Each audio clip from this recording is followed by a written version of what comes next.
By the late 17th century, the Ottoman Empire stood at a historic crossroads. For more than 300 years, it had expanded across 3 continents through military superiority, centralized administration, and disciplined armies.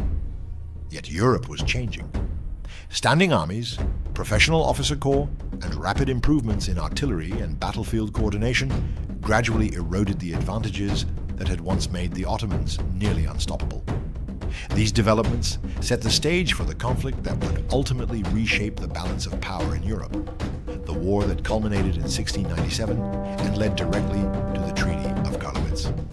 The roots of this conflict can be traced to the failed Second Siege of Vienna in 1683, a moment that shocked both the Ottoman leadership and European observers. In its aftermath, a powerful coalition known as the Holy League was formed under the leadership of the Habsburg monarchy. Poland, Lithuania, Venice, and later Russia joined this alliance, creating an unprecedented front against Ottoman dominance in Central and Eastern Europe. What followed was not a single campaign, but a prolonged and exhausting struggle known as the Great Turkish War, lasting over 15 years. Throughout this period, the Ottoman Empire fought on multiple fronts. While some campaigns achieved temporary successes, the overall trend was one of gradual attrition. Supply lines were overstretched, provincial revenues declined, and internal discipline within the army began to weaken. At the same time, European armies increasingly adopted flexible battlefield tactics and coordinated firepower, allowing them to challenge Ottoman forces more effectively than ever before. In 1695, Sultan Mustafa II ascended the throne amid growing military and political pressure. Determined to restore imperial prestige and halt the empire's territorial losses, he resolved to personally lead the army into battle. This decision carried symbolic weight. The presence of the Sultan was meant to revive morale and reinforce central authority. His campaigns between 1695 and 1697 represented the last serious attempt by an Ottoman ruler to reverse the tide through direct military leadership.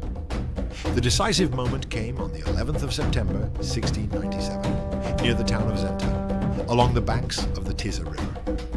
As the Ottoman army attempted to cross the river during its advance into Habsburg-controlled territory, it was suddenly confronted by enemy forces under the command of Prince Eugene of Savoy.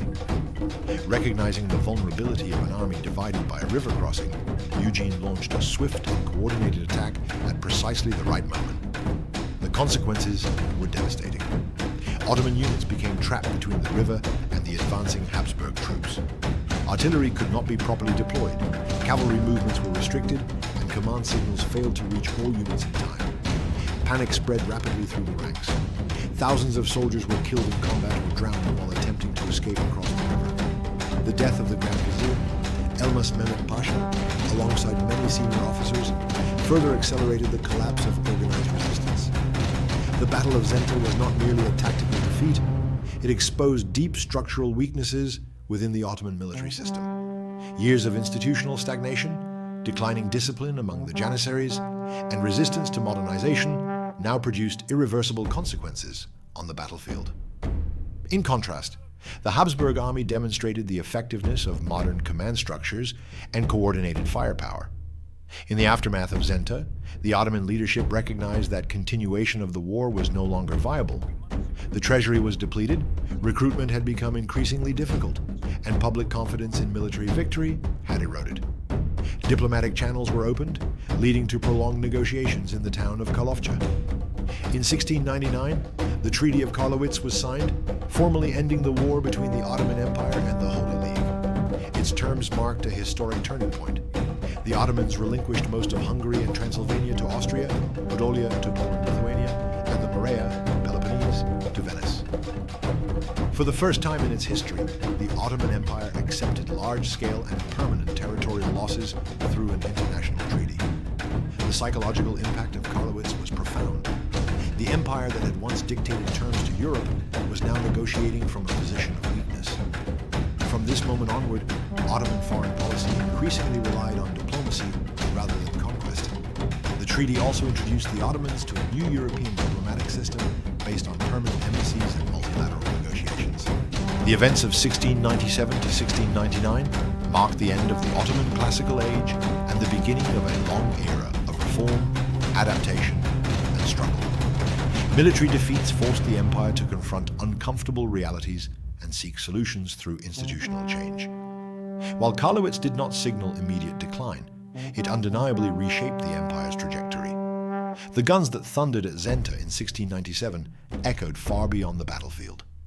They announced not only the end of an Ottoman offensive tradition, but the emergence of a new European order, one in which the balance of power had shifted permanently. Thanks for watching. Subscribe for more historical documentaries.